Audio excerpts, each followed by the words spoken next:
Okay.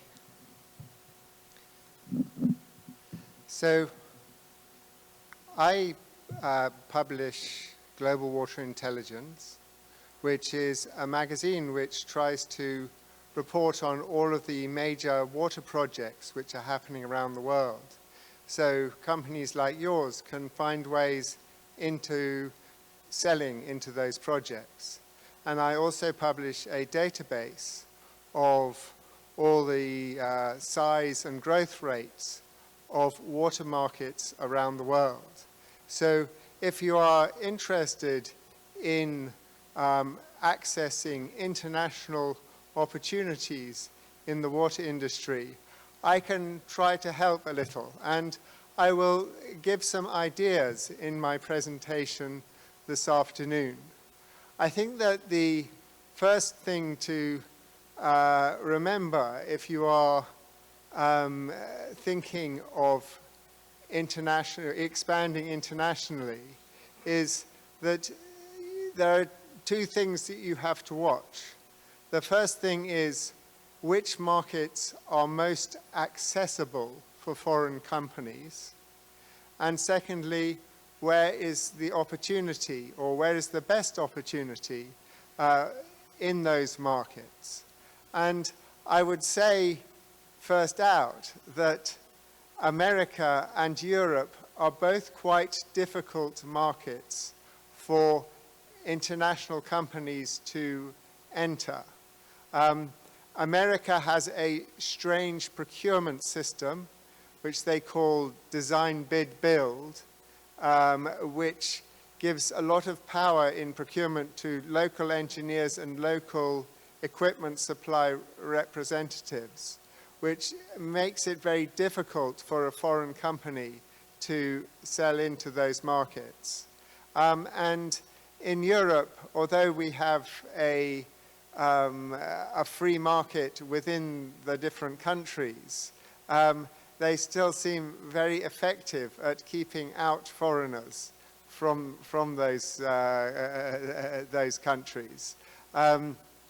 And, you know, to some extent, that is, you know, happens in part because of the nature of regulation, that within Europe, it is easiest for European companies to develop technologies which address the regulations, whereas foreign companies can't necessarily specialize in the European regulations quite so easily.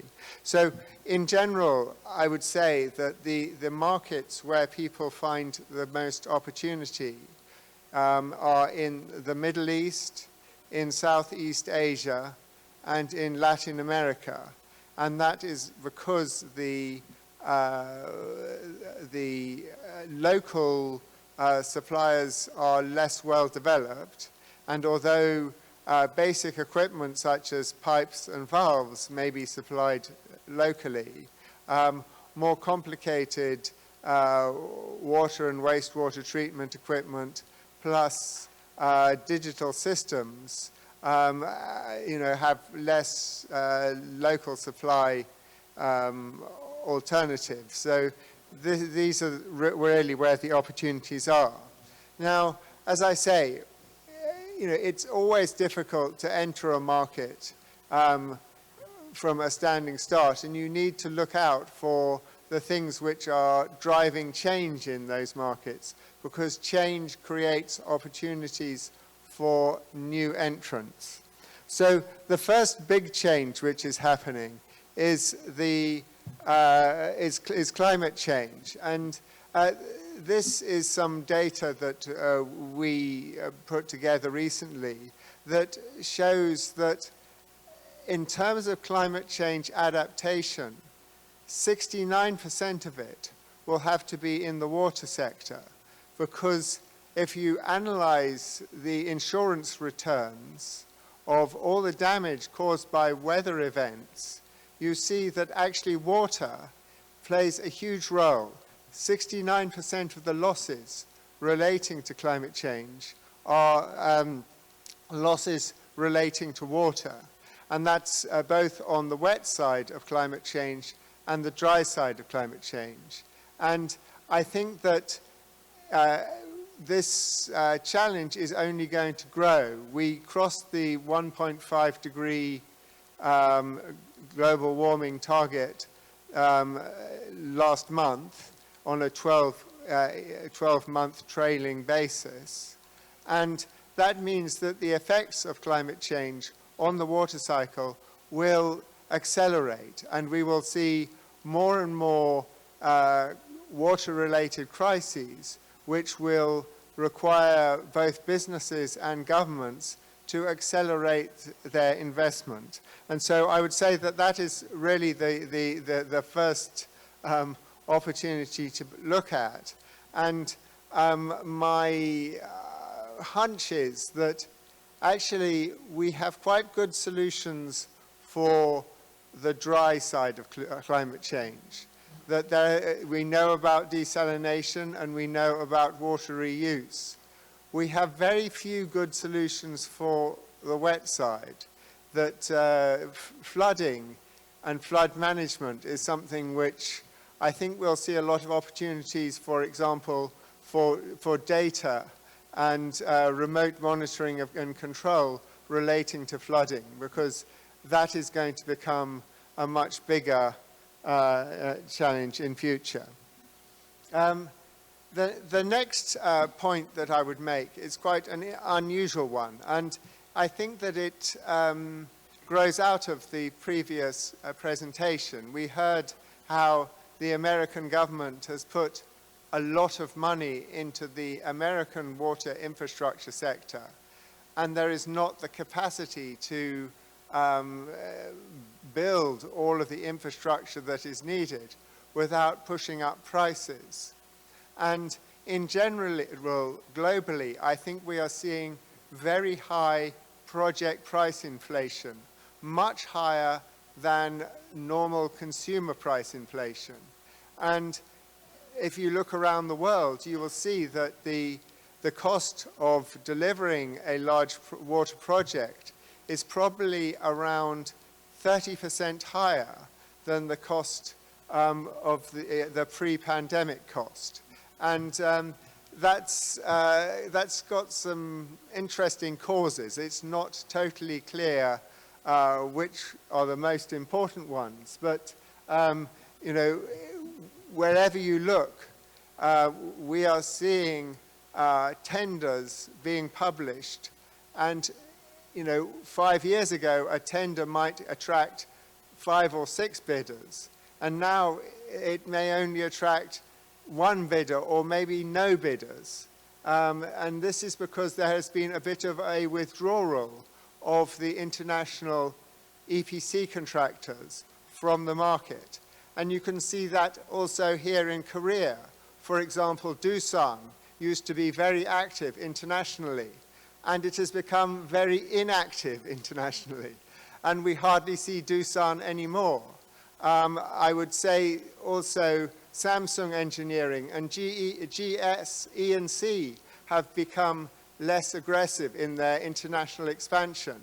And that is an opportunity for other people. But it is also a question for these great Korean contracting companies, whether this is the moment to return to the market, because as I see it, there is a lot of demand for EPC contractors to engage with the water sector. And from a national strategy point of view, that is important, because if a contract is bid by or is awarded to Doosan or to Gold Star or to Samsung, they are more likely to know of the Korean suppliers and bring Korean suppliers with them. But if it is awarded to a French contractor or a Spanish contractor, they will bring Spanish suppliers with them. So that is an important thing to bear in mind. I think, you know, probably, you know, the main reason why Doosan is less active internationally than it was is because of risk. You know, these projects are big projects, and when they go wrong, they lose a lot of, the contractors can lose a lot of money. And so that is something which I think is changing. And people are, a lot of the contractors are looking for new models for delivering projects which manage risks more effectively. You know, so one of those models is possibly to separate out the expertise in water engineering from the general construction and other civil engineering expertise in water projects. So, for example, Veolia has withdrawn from the EPC market, and instead it wants to supply just equipment, and it wants to turn the what used to be an EPC project into a product that it can just plug and play and sell. For example, it has developed a desalination plant called the Barrel, which essentially has the whole reverse osmosis system in one pre-engineered system that it can plug and play. And that idea of reducing risk by productizing or turning the engineering into a product is one way that we're seeing the market adjust to the new, new realities. The next thing I will talk about is regulation. I've got these strange pictures up here. This is to illustrate PFAS and PFAS regulation in America. So if you think of the PFAS regulation that they are wanting to introduce in America, it is something like 4 parts per trillion. And I wanted to illustrate what parts per trillion means in a way that you might understand. So you might regulate down to parts per million, or parts per billion, or parts per trillion. And I'm saying that 3 weeks ago, that's this lady here, 3 weeks ago is 1 million seconds ago. 32 years ago, when Charles and Diana visited Korea, that is 1 billion seconds ago. But these people living in a cave, this is even before America was discovered, 32,000 years ago is 1 trillion seconds. So this business of orders of magnitude of regulation leads you to quite crazy places. And you know, 1 trillion, a trillion is so much bigger than 1 million. And in terms of regulating the PFAS at parts per trillion, you know, it's an unimaginably difficult challenge. And you know, again, I say that opportunity is created by change. If you have a technology which is good at detecting PFAS at that level, you have a market. And also, if you have a technology which can remove PFAS at that level, you have a market. And also, if you have a technology which can destroy PFAS, you have a market. The European Union has been less aggressive at PFAS regulation than America, but it has probably been more aggressive on things like pharmaceutical byproducts, and sub-regions of the European Union, such as Switzerland and North Rhine-Westphalia and so forth, have very tight regulations on pharmaceutical byproducts and other emerging contaminants. But, you know, watching regulations is a good place to watch for new opportunities. You know, the other thing which is probably a big global regulatory theme is sewer risk and sewer spills.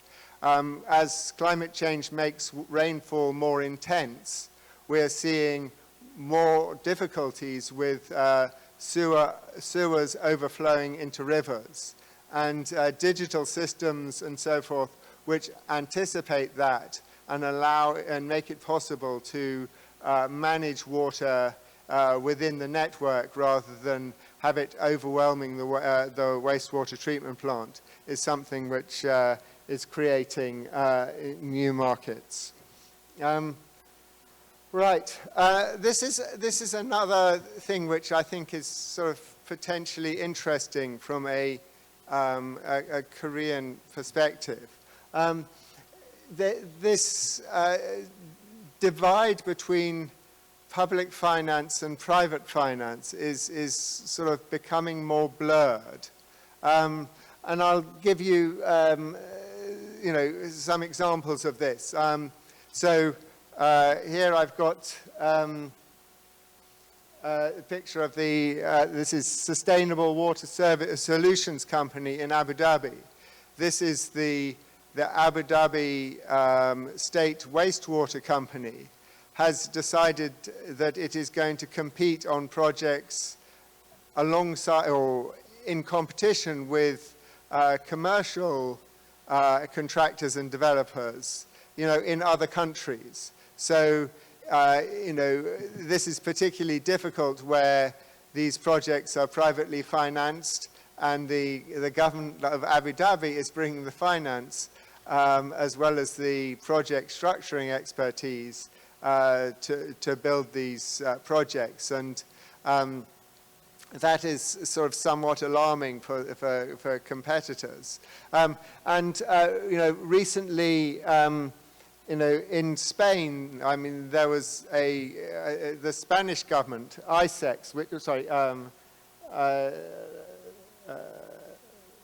the ICEX, which is the Spanish Import-Export Bank, provided a soft loan of $250 million to Morocco in order to get a Spanish company to win a contract for a desalination plant in Morocco in competition with a French company who did not have that benefit.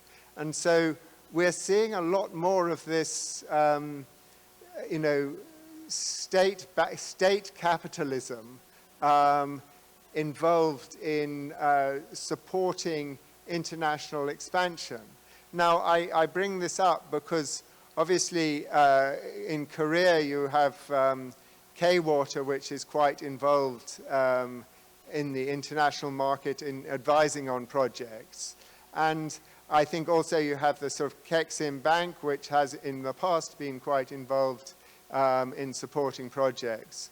And I would say that better coordination, possibly led by the Korea Water Partnership or an organization specialized in this, to agree a strategy of international expansion to make the most of Korea's strengths, bringing together K-Water and some of the other financing organizations plus the contractors would be the way to start an international expansion.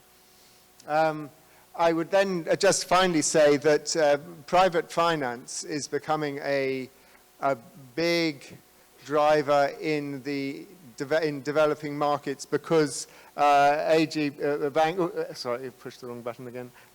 This guy, head of the World Bank, has made private finance one of his core objectives. He set 5 global challenge areas, and water is one of those 5 global challenge areas. And he is committed to bringing in more private capital into the water sector alongside World Bank money. And again, that's an interesting sort of opportunity if you can coordinate both state activity and private activity in order to expand internationally. Finally, this chart is a slightly unusual chart. I produced it for a white paper we did last month. It shows the capital employed in the water sector globally. currently here, this is 2024, this is the total amount of capital tied up in all of the water infrastructure, all of the water technology and technology companies and industrial water users and so forth. And this is, at the moment, it adds up to about $3.8 trillion. And this grey amount is the amount which is held by the public sector, i.e., public water infrastructure.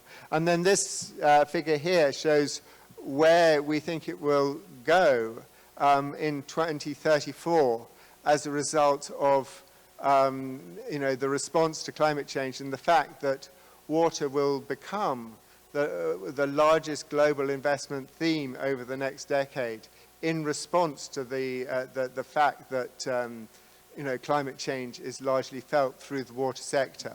And if you look at these different groups of spending, we've got sort of asset ownership. We think that there's going to be more privately financed projects, partly because of the World Bank. There's a bit of agricultural water spending there. Then you've got the sort of technology area expanding. But this sort of industrial water expansion is the biggest opportunity in this. And I think that that's really because there is so much value at risk in businesses as a result of climate change that we're seeing a lot more interest in how they can invest to use water more efficiently. Anyway, that's the end of my presentation. I look forward to your questions later. Thank you.